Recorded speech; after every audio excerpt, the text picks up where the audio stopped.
Just as a disclaimer, we want you to know that some of the movies that we will be reviewing were shot in a different time and era where people of race and sex were not treated equally. We understand this and hope you do too. The movies or anything that happened on the sets are not the views of this podcast or what this show is intended to be all about. Exactly. And we want to give due diligence in presenting the movie and not the views of the cast or directors or anyone involved. But we also feel it's necessary to let the audience know some of the background information to get a feel for what was happening at the time of shooting the film. Again, we hope you understand that we do not agree with everything that went on, and we just want to give out the information. And with that being said, hope you enjoy the show.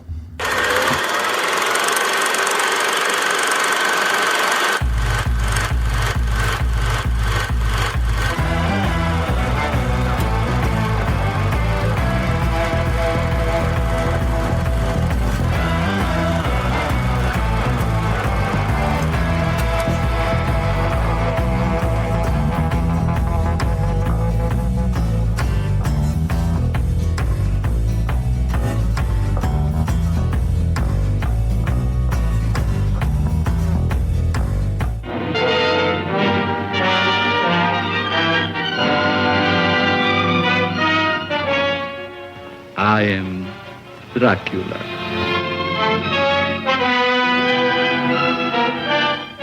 A moment ago, I stumbled upon a most amazing phenomenon. Something so incredible, I mistrust my own judgment. Look. Dracula. The very mention of the name brings to mind things so evil, so fantastic, so degrading. You wonder if it isn't all a dream, a nightmare. Rats. Rats. Rats. Thousands. Millions of them. But no, this is no dream. This is Dracula, the original terrifying story of a maniac and a man who lived after death, lived on human blood, took the form of a vampire bat, and lured innocent girls to a fate truly worse than death. Dracula? Oh, what's he done to you, dearie? Tell me. He came to me. He opened a thing in his arms, and he made me drink.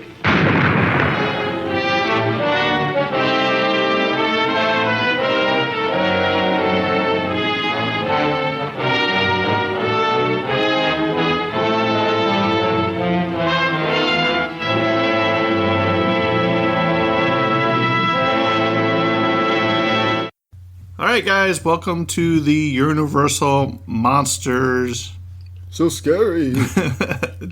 debut, where we'll be talking about the Universal Monsters. This will be our first episode, and we're going to talk a little bit about the Universal Monsters real quick. They were basically monster movies from the 1920s to 1950s. Yeah. We just looked it up. There is some really, really obscure ones that even I've never even heard of. The list was way longer than we thought. Right. So, but here's some of the ones you can expect to see if you look them up. And most of you have probably seen these. You have Dracula. You got Frankenstein. You got the Wolfman. You got the Mummy. The Invisible Man. The Phantom of the Opera. The Hunchback of Notre Dame. The Creature from the Black Lagoon, Bride of Frankenstein, Werewolf of London, The Tower of London, and there's a whole slew more Dracula movies like Dracula's Daughter, Dracula's Son, whatever, The Hand of the Mummy. There's a bunch. There's also like Murder at the Rue Morgue or whatever. Yeah. There's The Raven. Morgue, There's some Edgar Allan Poe in there, which I didn't know they were considered part of the Universal Monsters, but according to the list, they are. But one thing you're going to notice is some of these monster movies set the pace for future horror films. Absolutely. And has some of the greatest horror icon actors of all time. You have Bela Lugosi, you got Boris Karloff, you got Lon Chaney, his son Lon Chaney Jr. I mean, the list goes on. Oh, yeah. And one thing that's notable, and the reason why there's so many movies that cover this whole blanket span of classic Universal Monsters, because literally all it is a sort of horror like monster movie that Universal made between the 1930s to the 1950s. or I'm sorry, 1920s to the 1950s. So whatever movies they made that encapsulated that category basically falls in Universal Classic Monsters. Now, the ones we named are the ones that people usually think of. Associated with them, right? Yeah, exactly. So there's only like a handful of movies that people actually associate with the Universal Classic Monsters. Right. So we're gonna pick out several of these and do probably the more famous ones. Terrence actually watched 2 of them so far, so that's pretty good. But before we get any further, we wanted to tell you that back in this time of shooting, especially, I think Terrence said it started in the 1920s and went all the way to the 1968, there was a special code that had to be used in movies, because we were talking, and I told him, I was like, I liked about them is they got in, they told the story, they got out, and they didn't show any blood, violence. I mean, some violence, but I mean, as much as the special, yeah. So what it is it was called the Hays Code. The Hays Code was basically when cinema first came out, it was kind of like, it was a little bit of lawless land, but everybody kind of treaded carefully about what they produced and everything. And then I forgot which movie. There was a movie that came out that sort of illuminated the fact that, hey, maybe we need some rules. So they came out with some rules, and some of them are as follows. And I can just name off a couple. One was crime and immorality could never be portrayed in a positive light. They basically had to get punished, get some kind of retribution before the end of the movie. Now, I wonder how that worked with the old Robin Hood, because he was stealing. Yeah, I'm pretty sure. When did 1931, somewhere in there. Yeah, so maybe it might have been before that. It might have been 1920. The code was from 1930 to 19. What did I say? 60? 68. Something like that. But it wasn't. It was loosely enforced from 1930 to like 1934. 1934 is when they really cracked down, and from 1934 to like 1960 is when they were like, you got to follow these rules. And one of the rules is what I just mentioned. Another rule is films could only present correct standards of life unless the plot called for something else. One of them was the law had to be respected and upheld. Obviously, there's a profanity thing, and you couldn't show like certain violence on camera. And that's more or less what we were talking about with Dracula, is and why they did a lot of cuts. And you'll notice this in a lot of older movies too, particularly like with gun violence. You only see someone pull the gun. Sometimes you don't even hear the sound of the gun, right? You see yeah, exactly. The next scene will be something else, and then it'll cut back, because you can never show a gun and then show someone dead. You had to show the gun. You can show the sound, but you had to put something in between. So it would show the gun like bang, and then someone would be talking about it, and then it would cut back to like a body. But it's like this movie Dracula we're giving. Dracula was the first one we talked about, because we feel that he's probably the one that embodies the universal monster the best. Yeah, and he's probably the most famous. And so you see him always like but you never actually. You'll see him like leaning in to bite the neck, or and then you'll see like the person laid out on the ground. You don't waking up or what, or if they're dead. Like when he first arrives in London or whatever, he sees that girl out by the lamp pole. Yep, exactly. You see him lean in, and the next thing you hear is a scream, and the police guy's over there, and she's laying on the ground. Yep, so you can imply what happened, but you never see it, which I think holds more value to the movie. It makes it interesting. Well, I think in classic horror movies in general, that was one of the big things that I've always liked about editing, whether they had to follow the code or not, and that would be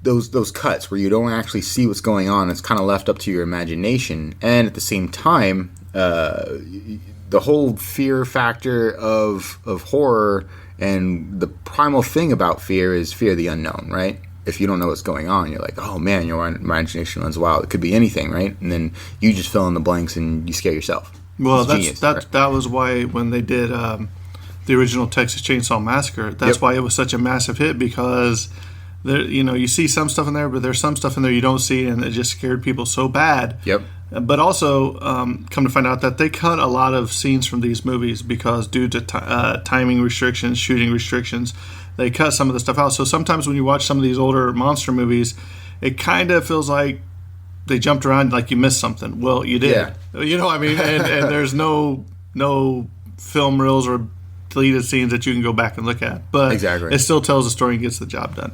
So, with that being said, we're going to jump into the first episode of the Universal Monsters, and we will be talking about Dracula. Terrence, Not the count. take it away. Dracula, release date February 14th, 1931. Hey, honey, for Valentine's Day, let's go watch Dracula. Nothing says I love you like I know, right? That is an interesting release date. Budget is $355,000. If you count inflation, $6 million. Cumulative worldwide gross, this is what it made. It only made $87.7 thousand, which is $1.4 million. So it did not. Can you say a flop? Yeah, it did not do well at all. In fact, it cost them a lot of money that they never got back. But let's go and throw this in here. What people may not realize is at the same time that this was being filmed, they were also filming the Spanish version of Dracula, and they used the same sets and shot on the same nights. So they saved money there. But we'd have to look in to see how much that one made. Exactly, yeah. So this was directed by Todd Browning. Writing credits, so many people had their hands in writing this. A lot of them uncredited, handful credited, right? So Carl Fund was writing credits, uncredited. Bram Stoker, the one who wrote the book. Then we have the ones who wrote the adapted plays. And that would be Hamilton, Deanne, and John L. Balderston. Then we have someone else who had their hand in the play. That's Garrett Fort. Louis Broomfield was a contributing writer, uncredited. So was Todd Browning, Max Cohen, Dooley Murphy was the additional dialogue, and Louis Stevens, contributing writer. So a lot of people. A lot of people, most of them uncredited. With the exception of, I think on this list, only 4 people were actually credited. Everybody else was uncredited, which is interesting, right? So jumping into the technical specs of this, runtime, 1 hour and 15 minutes. So it's a quick little watch. You can squeeze it in real quick. I liked it. It's short and sweet. It gets, like you were saying, it just gets to the point, tells the story it needs to tell, and then it's over. Sound mix, mono, Western electric sound system. Color, black and white, tinted. Aspect ratio, 1.20 by 1 original release, and 1.37 by 1 Universal Studios Laboratory, USA. Film length, 9 reels. That's the smallest reel we've probably seen, right? Negative format, 35 millimeter. Cinematographic process vehicle. Printed film format, 35 millimeters.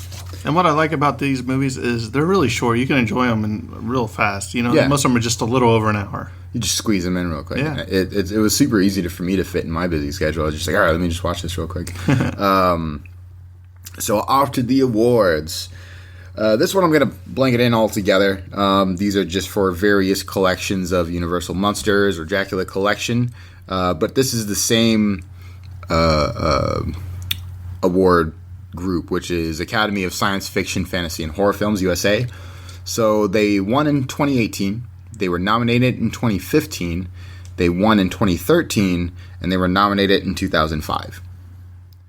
Then we move on to the National Film Preservation Board. In 2000, they won for the National Film Registry. Online Film and Television Association, 2018, they won the OFTA Hall of Fame, the motion picture. Rondo Hatton Classic Horror Awards. This is my first time hearing about these awards. I'm pretty sure more horror movie buffs that know more than I might have heard of this particular awards. That was back in 2006. Winner for the Rondo Setoid Best Restoration. So yeah, watching the DVD cut of this, it was pretty clear. Like I didn't see any sort of bad quality. I guess it was a very nice, clear movie. So best restoration, I can see that. And then Satellite Awards, 2008, nominated for Satellite Award. Best Classic DVD 75th Anniversary Edition. 75 years, man. It's good. Oh, yeah. No, I mean, I feel like it falls on, and a lot of the Universal Classic Monsters do fall into the cult classic category, I believe. Just because looking at the numbers, and some of them we couldn't access for just a lot of these, but they didn't all do so great. But everybody loves them now. But I think over time, it's probably made a lot of money over the time. Oh, yeah, I would say. Of course. Now into the synopsis. The story of Count Dracula and his servant Reinfeld as they make their way from Transylvania to London, where Dracula seduces Mina. Van Helsing, along with Mina's fiance, Jonathan Harker, try to track down Dracula and stop him before his reign of terror can begin. Will they succeed in their mission, or will Count Dracula prove to be a pain in their neck? Waka, waka, waka. All right, let's go ahead and jump into the cast real quick. And I'm going to tell you any interesting facts about the characters as we're going through this. Gotcha. That way save some time. Bela Lugosi, phenomenal. Best Dracula that I think that I've ever seen. Played Count Dracula. Some people that wanted to be, or was considered, was John Ray, Paul Mooney, Chester Morris, and William Courtney. But also Conrad Veidt, who was also in Casablanca and played Major Storson. You had Helen Chandler as Mina Seward. Now, she thought that this was her big-time movie. She thought that, hey, I'm going to be famous and all this. Really? But guess what? She died, and I don't even remember. You know what I mean? But somebody here, you'll find out in several of these movies. Guess who Helen Chandler was supposed to be, or Mina Seward was supposed to be played, or asked to be played? Betty Davis. Really? Can you? I mean, boy, that would have been creepy. David Manners played Jonathan Harker.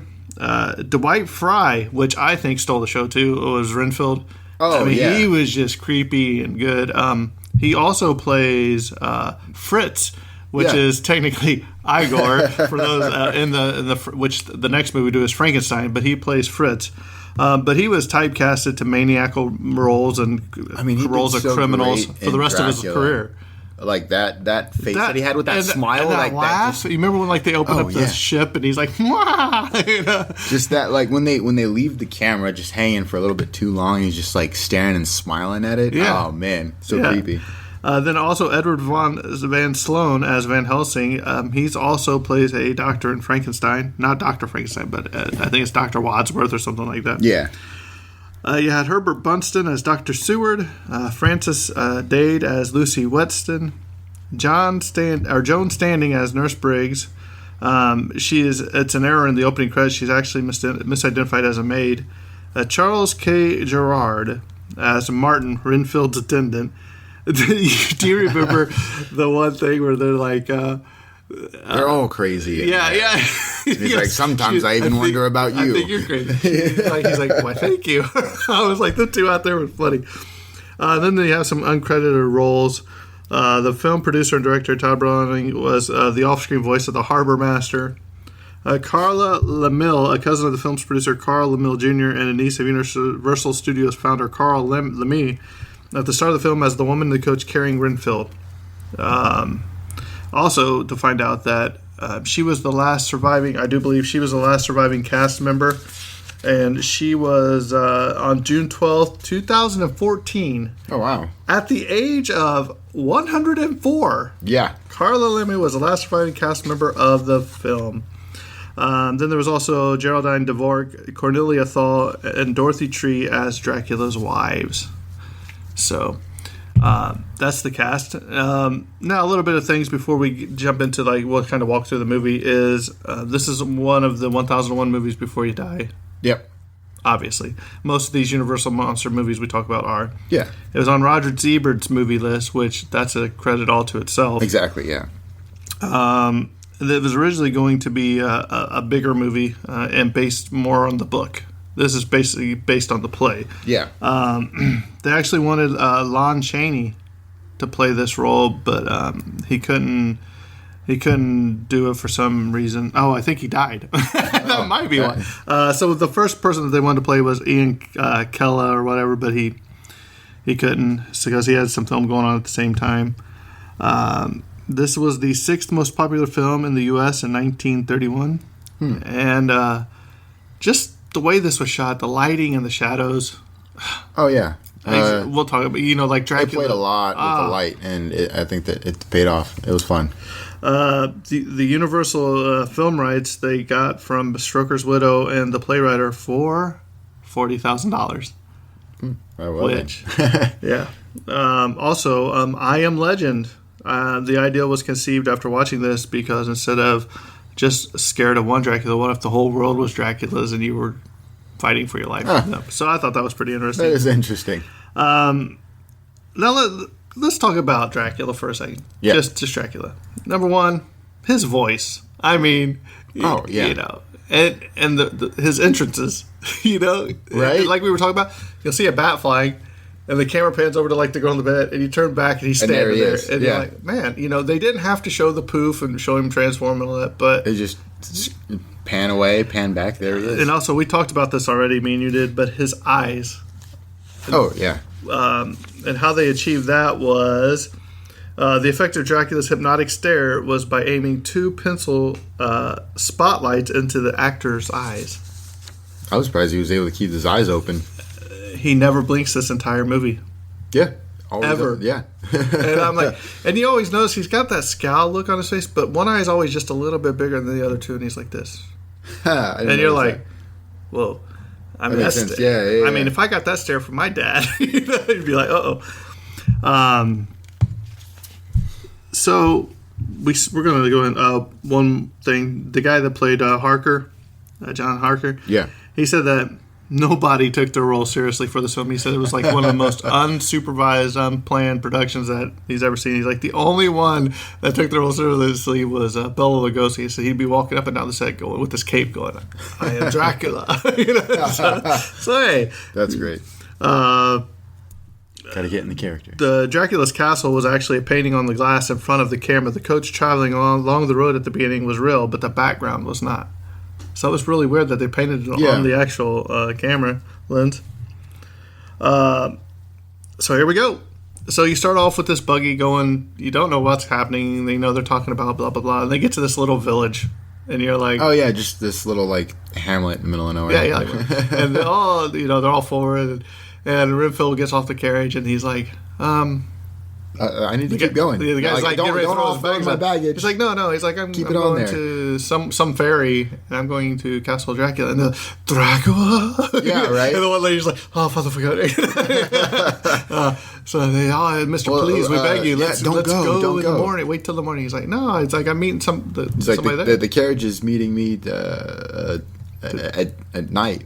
Right. Or at midnight or whatever. So I have to be there. So you see the carriage take off, and here's the guy just going, and you see Dracula sitting in the carriage waiting, and you see this carriage roll up. He just throws the bags off. As soon as he keeps gets on off going. the carriage, he just tosses his bags off and just keeps on going. He wanted none of that. He's like, I'm out of here. And so he's like, are you here to take me to Dracula's castle? He's like, he just nods. He doesn't say anything, and you can't. He doesn't know it's Dracula, and you won't know it's Dracula, but he's got that little, scarf pulled over his head or whatever. Yeah.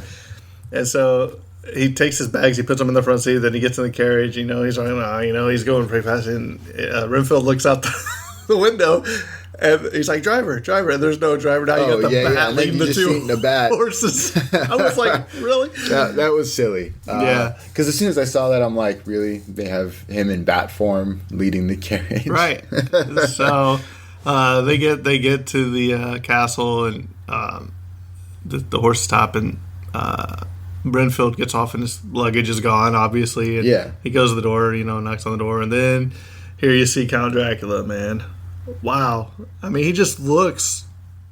I don't know the word I want to. Awesome. I don't know the word I'm looking for. Scary. I mean, it's he portrays the he looked part very well. distinguishedly scary. Yeah. You know what I mean? Like. He looks like a gentleman that would kill you, not a maniac that would kill you like Renfield. I mean, it's like you're saying. He looks like a man who commands respect, but at the same time, fear. So it's like, right. Yeah. So and he portrays that very well on how he looks. So costuming did a great job, makeup did a great job, and his portrayal topped it all off. Right. So the whole reason Renfield's coming, you come to find out, they go to this, which was weird. They go to the bedroom. There's like a table and a fireplace, and and he's like, I see. Hope you have all the paperwork. We go to London. I've chartered this boat tomorrow. Yeah. He's like, oh yeah, we got it. I just need you to sign some of these papers. And so Dracula goes to put some of the goes pours wine or whatever, and he brings like, you're not gonna drink. He's like, I don't drink wine. I don't drink wine. And he's like, so Renfield's drinking, and then he's going through his paper and he gets a paper cut.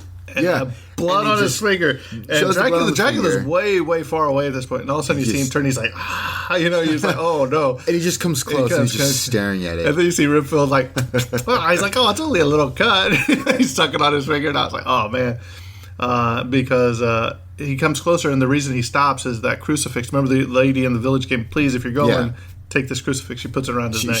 I think the exact quote was, please take this for your mother. Right. And so when it falls out, he's like, and he covers the thing. He's like, it's only a little bite, So he's like, well, will you need anything else? I hope you find this accommodating. Yeah. So what I think is interesting is that the crucifix doesn't work unless they see it. Right. So like it doesn't work as a proximity thing. It's not like, I feel the crucifix. It's like they have to see the crucifix for it to be effective. Right. Because that's something I never understood, because when so Dracula leaves basically, and Renfield goes over to the window and you see fog outside. He unlatches the window because he's getting hot, and it's because the wine was drugged or whatever. Yeah. And he opens it up, and then he passes out, and then you see from behind him this door. Here comes the three Dracula's wives, and then you see the bat, and then you see Dracula just walk in with an entrance like none other. And the fog rolling in. It's just beautiful.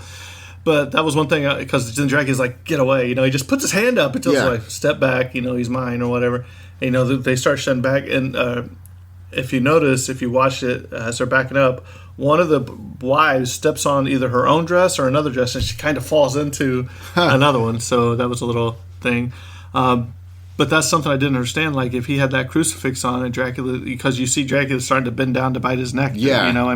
You would think he wouldn't be able to do it. You know what I mean? But that's one of the myths, I feel like that's just in general as far as the supernatural goes, poltergeist and whatnot. You'll always notice that like a crucifix is never effective unless they're holding it out to whatever they're trying to repel. And sometimes it has to be in tandem with prayer, right? Right, because sometimes, I think, was it The Exorcist, where the crucifixes were like turning upside down and flipping off? So the crucifix isn't effective unless you're wielding it, and 9 times out of 10, this one is you just have to wield it. Right. But, in later horror movies, you'll see that unless it's combined with prayer, sometimes it has to be in Latin to even be effective, right? Mm-hmm.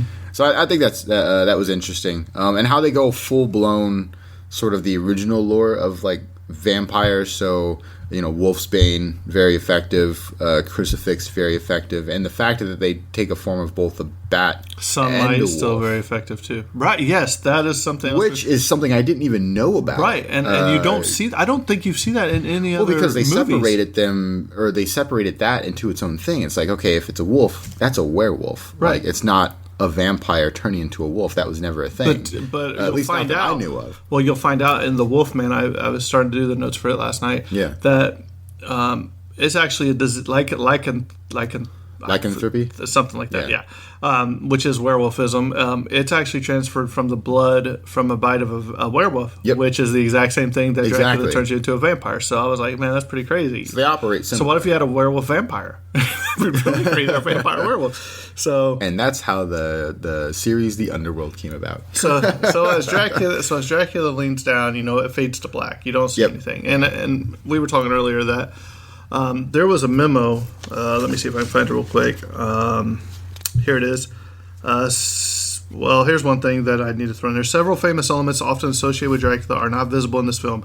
At no point does Dracula display his fangs, and also no vampire bite marks on the neck are never shown, although you can see it in the Spanish version. What was I going to say? What was I going to say there? But the spider webs in Dracula's castle were created by shooting rubber cement from a rotary gun. I can't find it right now, but there was a memo. It's written in here somewhere.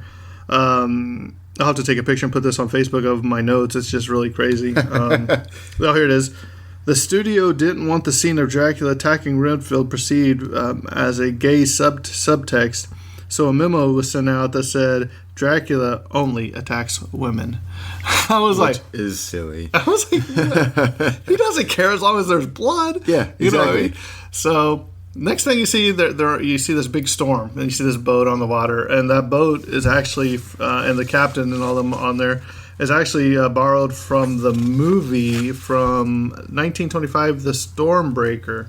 It was a Universal silent film, so that's why it looks a little wonky, because the frames per second speed from later adopted sound films is a little jerky, and more quicker than normal action. Yeah, I actually noticed the speed up of like the scenes and everything. Right, and if you notice, there's that one scene. It looks like you're looking through a spyglass, and that little fake boat just rocking out like in the bathtub. Yeah, I was like, what? That's the thing about this movie, is a lot of the backdrops are paintings, but it works. I have no problem with it. I mean, that was the special effects of the 1930s. It works. Yeah, I enjoyed it. So basically, you see Renfield, Master, where the sun has went down, and you see Dracula's hand just come out of the coffin. You're like, oh, things are about to go bad. So then you just see him step up onto the deck. He's just standing there and just like, oh. Everybody's like shaking. Look at the buffet. He's like about to feast for days. So you don't see anything. It goes, fades out or whatever, and then the next thing you see is people just talking, and then as they come up and they show the captain, and he's tied to the wheel. Yeah, and I was like, why is he tied to the wheel? You know what I mean? And then now I don't know if he did that to have food later on during the trip, if they got. You know what I mean? I think maybe it might have been for onlookers to maybe so things look normal. Like if you're just kind of like see him in the distance, tied to the wheel. How is that normal? Well, you wouldn't notice they were tied to the wheel unless they got closer. And how would he just drift into the harbor that he landed in? You know what I mean? So basically, the guys comes onto the ship, right? And they open the door, and there's Renfield down there going, ah! He's crazy. He's crazy. And he's like, Master, we're here. So they take Renfield away, allegedly. That's what you assume. And then next thing you see is at nighttime, and all these people are talking, and you see that lady standing by the light pole. And here you see Dracula, man. Just hypnotizing her on in. Yeah. I mean, he just looks at her, and she's like, oh, and he leans in, it goes black, and he hears the scream, which is weird because you hear the scream, and the policeman's right there. Like, you think you would have seen something. And is this where he wearing his top hat? No, he wasn't wearing a top hat. I mean, do you remember when Dracula wears the top hat in this movie? Yeah. That's pretty cool. I think it's when he goes to the movies. Or the play. Yeah. I thought Dracula in a top hat. This is great. So, now after this, let's see. Renfield's crazy. There's the newspaper editorial that says, hey, this guy that was on this ship, the sole survivor, he's eating ants and small animals and flies and everything. So things. So next you see is Dr. Seward's Sanatorium, and that's where you see Renfield's locked up in there. And so, actually, it's interesting. Based on the fact that he's like eating small things, I wonder if this is part of like old vampire lore or not. But that's vampires would create ghouls to do their bidding. So like basically, they're like a quarter vampire, so they can still be in the daylight and stuff. But they I think Renfield was a ghoul. But obviously they never came out and said it. So I was just curious because there's a lot of things that I didn't know. Like vampires have to sleep in the earth that they're from, or that they were buried in. So he carries around dirt from Transylvania, so he can sleep. So I had no idea about that. So I don't know if ghouls are a part of the old lure of vampires or not. But I feel Renfield was very much a ghoul because I got a feeling I need to read Bram Stoker's Dracula, the book. Yeah. Because this is loosely based on the bit more of the play, so I'm not really sure exactly which way that goes. But the next thing you see Dracula walking in a top hat. And I was like, oh, yeah. Look at this guy. Got his chill on. And then he ends up going to this movie. And in this box seat, you meet Mina Harker, Jonathan Harker, You meet, I think that's where Dr. Seward is, and Dr. Seward's wife is was Elizabeth. Was that his wife? Yeah. I think. Let's see. Oh, no, Lucy. No, it wasn't even his wife, was it? It was Lucy Weston. So they're all up there, and Dracula comes in, and he just walks. Oh yeah, walks up the box, and he sees that maid. He's like, he owns the place. Yeah, he's like, you will say this, and you will remember nothing. You know what I mean? And that's something. Yeah. That's something that I never really, that was perceived in this movie that you don't really think about is his power of hypnotism. Yep. And you don't know if he's hypnotized Renfield or if he's changed him. As That's far true. as making him a ghoul, he could have just had him under such a powerful hypnotic spell. And what I didn't understand is if that was true, then why would he have to poison him with the wine? Why couldn't he just hypnotize him? I think that falls into the theory of I think he turned him into a ghoul. Right. Because you do see him hypnotize other people that eventually become his victims. And then, this is jumping a little bit forward, but, when he attempts to hypnotize Van Helsing, but then it doesn't work. And he's like, your will is really strong. I love that scene, by the way. So this is actually my first time seeing this portrayal of Van Helsing as more of like a scholarly type and not like a awesome like hunter dude. You know what I mean? Right. So after this scene, where Dracula introduces himself to them all, blah blah blah. The next thing you see the ladies talking in like. Oh, the girls yeah. Like, hey, what about that Dracula guy? They're just everybody's like, he's super creepy, and then she's like, he seems interesting. Oh, the silent type, So then you see Dracula walking, and then you see the bat at the window, and you're like, oh no. Right. So then he unhooks you assume he unhooks the latch, and Dracula then attacks Lucy. Yep. And he doesn't show anything. You see him with his little claw, looks just like coming in, like coming in, and then it goes black. And then you see at the sanatorium, you're like, hey, this is another victim. Yeah, bite marks on the neck. Now, did they ever find? Was that Lucy laying there? See, this is the part that this is. I think we're missing some scenes with Lucy here because. She is the woman in white at the end. Yeah. So I don't know if she was in there and then got up and rode because he doesn't really tell you. They kind of mention it where she's like, yeah, I saw Lucy. Mina, in a scene, Mina was talking about how she saw Lucy, but then she's like, but then I remembered Lucy's dead. Right. But I didn't know if that body that was laying there that they were looking at in the morgue or in the classroom was Lucy. Because it was covered up with a sheet. Exactly. So you don't know. They did confirm that she was dead. She was dead later on, and she did see her, and she is the lady in white. Right. Which we'll get to.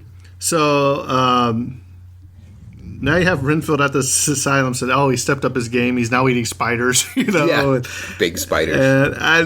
And Van Helsing's like, hey, I took some of his blood, remember? Yep. And he's like, it's got some weird stuff in it. Yeah.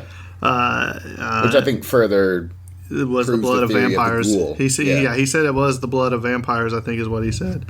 And then this is where Renfield howls at the wolf. Yeah. You know what I mean? And that's something else. That's another thing. Remember when I don't know if it's a scene or if it's a little bit later when Renfield. I know it's later on. We'll get to it. But remember when he's like, "I didn't tell him anything." He's just master. I didn't tell them anything. He's talking to him like far away. Like tell. Mina does the same later in the movie too. Right. And then that's when Renfield tells too much to live, Van Helsing. Yeah. I mean, I was like, this guy. And that's when he pulls out the wolf's bane, and that's when he goes, so that works on G. Stephen ghouls, if you will. Yep. So that's when Dracula was mind whatever with Renfield. Now they attack. Dracula attacks Mina, which is interesting because he doesn't kill her. Yep. Kind of like seduces her, like bites her like Renfield. I'm assuming because it's never said. I believe this part of the slow transformation because later on they confirmed that they found his blood in her. Right. And then that's when they were like... and remember, she has that scarf on. Yeah. And they're sitting there talking, like, Mina, what happened? And then... this is one of the best lines of the movie is they go, because I think it's Van Helsing and him and maybe even Dr. Stewart are on there, and he's like, they go, what could have caused these marks? And then you go, Count Dracula. He had just entered into the room. Yeah. But I think it was somebody announcing his arrival. Yeah. And I thought that was pretty cool that the two Very well went done. together. So this is where Mina turns in for the night. Dracula's like, I think you need to go rest. Yeah. Okay, well, we'll talk again, whatever. So then you go and... she opens the window before right. she goes to sleep. But before that, no, I don't even think it's her that does it. It was her. Yeah, she opened the window. No, it was the maid. This is when she gets attacked. Wasn't the maid where the maid goes and looks out the window and Dracula's standing down there, and then she goes and gets the key? That was later. Was that later? That was later. So the first time, that might be when they the go very out. first time the first time she gets bitten, she opens it on her own, and she's just getting fresh air. You see her open the window, because I remember thinking when I saw that, I was like, opens the window before they go to sleep, because I don't want bugs flying all around and everything. I would keep it closed. So the second time, it's later on, or actually the last time he visits her, that he hypnotizes the maid, and then she comes, unlatches the door. Okay. And then later on, they're like, she's gone. And then you find out he's taken her. So this is a crucial part of the moment too, when Van Helsing actually realizes he's dealing with Oh yeah, a when vampire. they open, what was it? The cigar box. The cigar box. And then when Dracula's telling Mina to go to bed because he opens the cigar box to give Harker, whoever, a cigar, and he looks down and you don't he realizes he doesn't see Mina and you reflection. see there's no reflection of Dracula, which I thought was really well done. Yeah. And he's like, and so everybody else leaves and. Van Helsing's like, hey, can I have a moment with you, Dracula? Yeah. And he goes, sure. And he says, I found something very interesting here a few minutes ago. He's like, look at this. And he opens it up, and Dracula's like, and he slams it down. You know what I mean? He's just like, sorry, And I don't like mirrors. yeah. And that's when he's like, I must be going, or whatever. But I thought that's when Van Helsing's like, hey, we're in trouble, fellas. This guy is the real deal. I think that's when he found, sort of, it also hits him and, what they're dealing with. Right. Because that confirms his suspicions. And this is also- this is a vampire. This is also where you had the Helsing versus Dracula stare down, where he's like, you know too much, basically, and he's like, I'm very powerful, and you see Oh yeah, I like Helsing's like, he's starting he's to holding walk. out his hand, right? And he's just like, come here. Dracula. Come here. And then, you see him kind of He goes inch forward like a couple of steps, and then you see and the then he struggle. stops, and then he steps back, and that's when he's like, you have a strong will. Yeah, the force is strong with this one. So this is where you see he shapeshifts to the wolf. Yep. And that's where you see the two maids, the maid and the servant outside or whatever, with shooting the shotgun at the. Well, that was later. different. Yeah. That was later, because they were like, you hear the gunshot, and you're then like, they were what is going on? What is going on? They're like, oh, there's a big bat. And that's when Van Helsing's like, It'll do you no good. bullets won't do any He's good. like, what are you talking about? And then that's when he's like, everybody here's crazy. She's like, yeah. And he's like, sometimes I even wonder about you. Right. This is when now Mina, where he has Mina out in the woods, remember, and he takes his cape. Yep. And he just goes like this. I thought Wraps it that around was her. Yeah. fantastic. That's when he. So then here takes her. comes Redfield in again, right? And they said she does it. Redfield, they're like, oh, he's escaped again. And he comes in there and he starts going off on him again. So that further almost proves the ghoul theory, just because he's escaped multiple times, and at this point they were like, he bent the bars like they were nothing. Yeah. So he has powers of his own, but it's lesser than a vampire because he's just a ghoul. But the fact that he keeps escaping, Yeah, and this is where you see you finally see the lady in white. Yeah. And you just see that the children laughing in that cemetery and that guy walking by, and then you see Lucy, doesn't the lady he in white. say don't you want some chocolate or something like that? And then the kid's like, yeah, and I'm like, and that lady, what? that lady in white, and she just walks through the cemetery, and she doesn't even really do anything. She just walks, and I'm like, why is this even in here? Yeah, it really served no purpose. That pretty much. I mean, do you know why? Well, I mean, like I said, I'm trying to remember. She lured some kids in with chocolate or something, and then later on they show it was a newspaper or they were talking about it, how some kids have been disappearing. Right, And I that's the remember lady that. in white. But Yeah. So they actually show her lure in some kids, and she's like, "You guys want some chocolate?" And they're like, "Yeah." But I don't know if anything ever came of it. I mean, that was it. It was just showing her pulling in kids, and then later on, them revealing that she's been kidnapping kids and drinking their blood. Okay. Still didn't need to be in there. So then now you have Mina. Mina is getting questioned with Jonathan outside. You remember? They're out there telling. He's like, "Why won't you just tell me what's happening to you? Yeah. Why?" Yeah. And she's like, "Oh, you can't." And she goes, and then there's that scene where they're hugging, and she sees his neck, and she's like, "Ah." I was like, "Oh, she's about to get down on that jugular." Is that after she like appears okay? She's like, "Oh Right. yeah, no, I've never felt better. I just went for a walk. Yeah, and you're like, "What is going on?" Yeah, here?" exactly. And then that's when, while he's talking, she's just staring at his neck like, "I'm so hungry." And then she's like, and then I think the bat's there too. Or Remember, even- she starts talking to it like, "I will." They actually explain the looks of like that both Dracula gave and her later on. That like it was like a ravaged animal, right? So that's how they explain that look. I mean, which I thought was interesting. That lady did a great job too. Oh yeah, Yeah, I thought she did good. So that's where they're shooting at the bat, right? No, that was earlier. But so that's where she's hearing voices. She's hearing Dracula say, "I will come." And yep. blah, blah, And then blah. that's when Van Helsing tries to prepare, and he's like, "Make sure she falls asleep with this on her." And Right. wolfsbane. They cover the room in wolfsbane. She's just complaining about it. She's And like, this is before I even looked at the notes. This is where I noticed that the marks weren't even on her neck because she doesn't have a scarf on. Exactly. You can't see There's no no marks on her neck. vampire healing, maybe. So, let's see. You have the Seward and Harker and Van Helsing talk, that's where they're planning all that. And then you have Renfield and Van Helsing and Dracula confrontation, which Renfield or Dracula tells Renfield, he's like, "I didn't tell him nothing, Master." You know what I mean? Oh, is that on the stairs? Yeah. Well, When they're no. at This is at his place. no. This is where, remember when I think it's Dr. Seward, would he hypnotize her and he falls down? And remember Renfield goes over to him, and he's like, "You can't stop him now. She's gone." Whatever he was going to say. Okay, yeah. And he's like, "I didn't tell him nothing, Master. I didn't tell him nothing." Because the bat's sitting there just Yeah. flapping in the window. So now, we might be missing a few things in here, but the whole reason he is here is he's overtaking Carfax Abbey in London. Yeah. His new home, basically. So Mina is being transferred. The transformation for Mina, what she needs to do. So you have the shooting at the bat, and the two people saying that they're crazy, and then Dracula opens the window. Dracula opens the window By hypnotizing the maid. Right.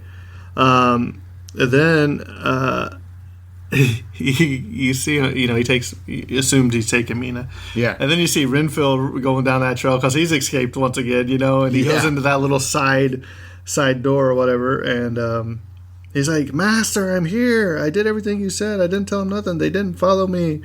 Blah blah blah." So what was cool about this is you see Mina, and you see Dracula walking behind her, and she's just walking. Yeah. And they get to those stairs, and he knows that he has to hurry because the sun's coming up. Yeah. And so then you see Renfield coming out the stairs, "Master, I'm here," and and then you hear Seward and Harker, and he's like, "I swear I didn't let him follow me." Oh, yeah. He's like, "Please don't kill me." Yeah, and then you see Dracula just come down the stairs or whatever, and he picks him up with that one hand and he crushes his throat, drops him down the stairs, throws him down the stairs. You see him, and that's where Seward and Harker and Van Helsing come in, and you see him tumbling all the way down to the stairs. Yeah. But by this, you're like, he's dead. And by this time, you see Dracula carrying Mina, and he gets to the door, and he shuts and locks that door. Yep. And you're like, what is going on? And I was looking at the timer, and there's only like 5 minutes left in the movie. And I'm like, man, how, Yeah, like, where's this going? So they're banging on the door. We got to get in there. We got to get in here. And you hear Mina screaming, and all that. So you get in there, and Van Helsing, they split up. And they're looking for Mina, and then they see Dracula in the coffin. Well, you don't actually ever see Dracula in the coffin here. You just see the coffin. And you just see the coffin, and you see Van Helsing. You see Van Helsing open his, and then you see him open up the other one, and he's like, "Mina's not here." Yeah. He's like, "I need you to find me a rock so I can drive the stake through his heart." Yeah.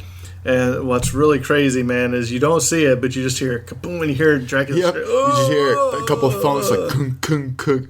Yeah, which was pretty crazy. Followed by the scream of Mina. So then you go and you find Mina, and the heart, stake to the heart, and then Mina realizing, she said, "Hey, we had to get back. It was daylight. He knew he couldn't do anything to me because daylight was coming." Yeah. And then you see Harker and Mina starting walking back up the steps, and it's the end. And you're like, the end. Yeah. But there is a sequel to this. I think it's Dracula's Daughter. I think that's the name of it. It picks up exactly where this one leaves off. Really? I mean, exactly. So that's pretty cool. But one of the quotes I thought was pretty good. It was from Dracula. He said, "For a man who has not has not lived a single lifetime, you are a wise Van Helsing." Oh yeah. You know, I mean, I was like, whoa, he just got in there and laid that one in there. Also, Bela Lugosi only played Dracula once more on the screen. It was in the comedy Abbott and Costello Meet Frankenstein in 1948. However, he played Dracula-like characters in movies such as The Return of the Vampire in 1943. And although he lived for 67 years after the film was released, David Manners, who played Jonathan Harker, claimed he never watched it. Well, let's see here. Bela Lugosi was so eager to repeat his stage success and play the Count Dracula role for the film version, because he was the actor in the play, yeah, that he agreed to a contract paying him $500 per week for a 7-week shooting schedule on an insultingly small amount even during the days of the Depression. In fact, his salary was only 1/4 of that of the actor playing Jonathan Harker. Oh, wow. So, Terrence, tell us your thoughts on Dracula. It was a fun movie. It's been a while since I've jumped into the old, black and whites. Is this your first time ever seeing it? Dracula? I believe so, yeah. I've seen a lot of black and white movies when I was younger. I don't remember them all. I don't think I've seen Dracula before. So, first time watching it and remembering, let's say that. It was good. Especially if you're into, supernatural monsters and stuff. This is definitely a must watch. Great movie for Halloween, right? Fits right in line with theme. The effects that they have, with lighting and stuff. If you're looking on the more technical side of things, I liked the light work that they did, especially when it came to shadows with his eyes. Yep, the shadow of his eyes, the hypnotizing gaze, the no blinking. Exactly, and the portrayal of all the characters. Renfield was so good, and Van Helsing. Oh man, like my favorite scene is that stare down when he's trying to hypnotize him, and then Van Helsing's just staring him down and just fighting like that hypnotism, and then he just backs up, and then your will is strong.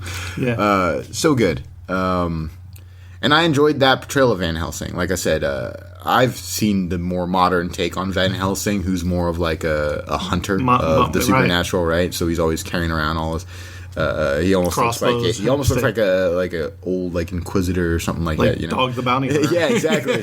But no, this was a very scholarly Van Helsing, who's just well educated in the end. Because he says that he's like, I look into things that nobody else does, and then that was one of my favorite lines. Is someone's like, oh, but it's all fairy tales, right? And he's like, that's where their power comes from, because no one believes them, right? So. Yeah, I have to agree. This when you think Dracula, I've seen probably almost all, like Leslie Nielsen did Dracula Dead and loving it. In the Renfield there, he shows him eating spiders and all that. I mean, it's a comedy spoof of this movie, so if you like comedy, then you watch that. But Bela Lugosi, man, I mean, he demands attention when he's on screen. I mean, you were captivated by just his look. I was captivated watching. I thought I was being hypnotized by Dracula, you know what I mean? And I think that's what makes him such a great horror icon. It's probably my second favorite portrayal of Dracula. Who's going to be your first? Well, it's actor, but it's just in general, like on screen. And the second one actually being an animated series, and that's Castlevania, based off the video game, which is an awesome game. But their portrayal of Dracula is just showing him throughout the ages of like they give that nod to where Dracula came from. So the original Dracula Was that Vlad story the came from Impaler or Vlad whatever? the Impaler. So in the series, they're like, yeah, you went through that phase where you were Vlad the Impaler, and he's like, yeah, I was young, and I was just like, I was having fun, right? But then then he becomes Dracula, Vlad Tempest. And then they tell that whole story, which is, like I said, based off the game. Very fun watch, very violent. So if you're going to watch it based off me talking about it, it's on Netflix. But yes, it's a hard R. It's so violent, but it's really good. So, but well, this I is guess definitely that code doesn't apply to that, huh? But this is my second favorite, just because of it's that classic, storybook portrayal of Dracula, which I was saying very gentlemanly, but also very menacing at the same time. And what I really liked about it is, it was just long enough of a movie to get you invested in the characters without going overboard and without showing too much violence or anything. I mean, it was just good storytelling, good writing. Although there was some scenes like that lady in white thing, I don't even know. There's got to be something out there that explains that, because I was just like, this is really weird. Yeah. The pacing was interesting. But I think the pacing in a lot of these movies are similar, just because they are trying to cram a whole story in an hour. Right. But I mean, like you said, like you remember the Van Helsing movie with Hugh Jackman. Yeah. How they portrayed Dracula and that, and his wives or whatever, and the Frankenstein and all that in there too. So, a very good movie. I suggest if you haven't seen any Universal Monster movies, start with this one. Yeah. Because you will only appreciate other ones as you come along. And Bela Lugosi is in other Universal Monsters. He's like I was talking to Terrence earlier, he is in The Wolfman. So you'll see him. He's a little bit older. I think it's like 10 years later than this movie came out, like 1942, which we will be covering. So, well, that wraps up our first Universal Monster movie of Dracula. Next on the docket, we have Frankenstein, which is just as crazy. Hey, that's like when I'm podcasting with Terrence, that's what he looks like half the time. White. Well, until next time, happy Halloween. And that's a wrap. And cut.